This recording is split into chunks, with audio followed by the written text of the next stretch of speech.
Pasca Daralun, di penghujung tahun 2023, Aceh Utara kembali dilanda banjir. Dalam penanggulangan bencana alam banjir yang terjadi, Komandan Korem atau Danrem 011 Lila Wangsa, Kolonel Kavaleri Kapti Hartantiawan bersama sejumlah pejabat TNI Polri turut-turut langsung memantau ke lokasi banjir yang melanda di sejumlah kecamatan Kabupaten Aceh Utara.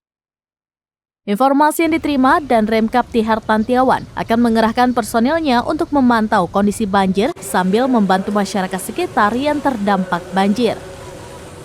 Saat ini, personel TNI Kodim 0103 Aceh Utara dan Polres Aceh Utara dikerahkan untuk membantu masyarakat yang terdampak banjir.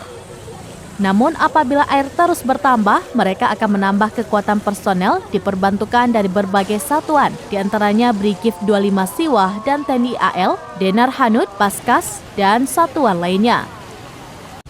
Sementara itu, Kepala Desa Kota Lok Sukun, Residi, mengatakan banjir mulai memasuki pemukiman warga sejak Senin sore pada 25 Desember kemarin.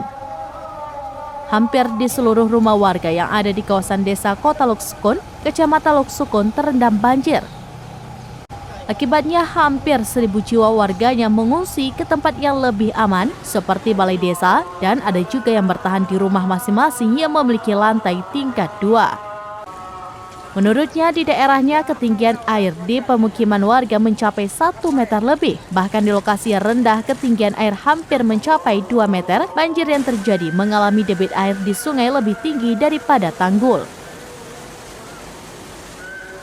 Pengungsi ada di Menasah, kita ada pengungsi, di Balai Pengajian ada pengungsi, di Balai Pengajian kan tingkat 2 mengungsi di sana, bagian ada yang mengungsi di tingkat 2 masing-masing rumah.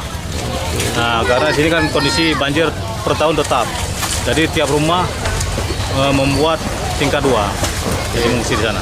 Kalau yang mengungsi kira-kira adalah 1.000 jiwa. 1.000 jiwa.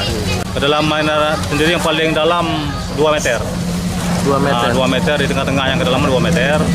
Sementara air sungai melintas tanggul. Melintas tanggul setengah meter di tanggul. Di atas tanggul yang melintas. Diketahui sejumlah kecamatan di Kabupaten Aceh Utara terendam banjir, di antaranya Kecamatan Pirak Timur, Lok Sukun, Langkahan, Tanah Luas, Matangkuli, dan Kecamatan Samudra. Namun yang ada di 3 kecamatan terendam air yang terparah, yaitu Kecamatan Lok Sukun, Pirak Timur, dan Matangkuli. Dari Lok Sukun, Zaki Mubarak, Serambinews.com. Download Tribun X sekarang, menghadirkan lokal menjadi Indonesia.